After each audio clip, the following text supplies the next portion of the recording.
Bonsoir tout le monde.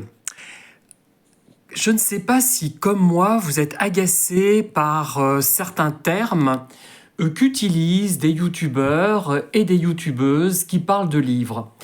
Ce sont surtout d'ailleurs des youtubeuses qui utilisent un langage vraiment peu soutenu, relâché. Pas tout le temps, disons, mais quand même relativement souvent, à mon avis, et qui utilisent le terme tweets. Est-ce que je le prononce bien? Je suis même pas sûr, hein. Alors, moi, je me suis référé, tiens, pour une fois, à un outil qui s'appelle ChatGPT, parce que de mon temps, je joue les vieux là, volontairement, c'est exprès, hein, on disait un coup de théâtre, un retournement de situation. Mais je me suis demandé s'il pouvait exister d'autres termes, parce que je n'ai pas la science infuse et parce que je ne me suis pas intéressé jusqu'à présent à ces détails de vocabulaire, mais qui me semblent importants quand j'entends sans arrêt le terme tweets. Est-ce que je le prononce bien? Répondez-moi, hein. Je suis même pas sûr. Alors voilà ce que j'ai trouvé grâce à ChatGPT que j'ai interrogé.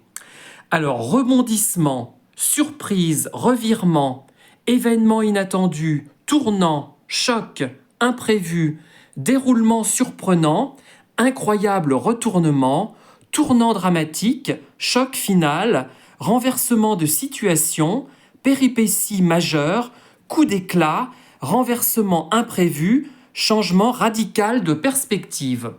Alors, quand j'étais au collège, on parlait souvent de coups de théâtre, pas de tweets. Ce tweets, je l'entends seulement depuis que j'écoute de temps en temps, rarement, hein, des vidéos qui parlent de livres. Et notamment, il y a une youtubeuse blonde qui apparemment joue sur son physique et qui fait des vidéos avec un vocabulaire globalement relativement soutenu quand même, hein. Mais parfois il y a des déraillages, des dérapages, et elle commet des fautes grammaticales, comme moi aussi, hein, parce que quand on parle, on ne s'écoute pas directement, et quand on réécoute la vidéo, on se dit tiens, il y a une incorrection grammaticale là, mais tant pis, hein, on devrait tout refaire sinon. Mais elle, je trouve qu'elle en commet beaucoup plus que moi, et beaucoup plus que d'autres. Mais elle est blonde, mais elle est jeune, voilà, donc bon, après, il y a aussi des gérontophiles hein, qui apprécient mes vidéos. Il n'y a pas de raison, on ne peut pas tout le temps se plaindre. Voilà, à bientôt, au revoir.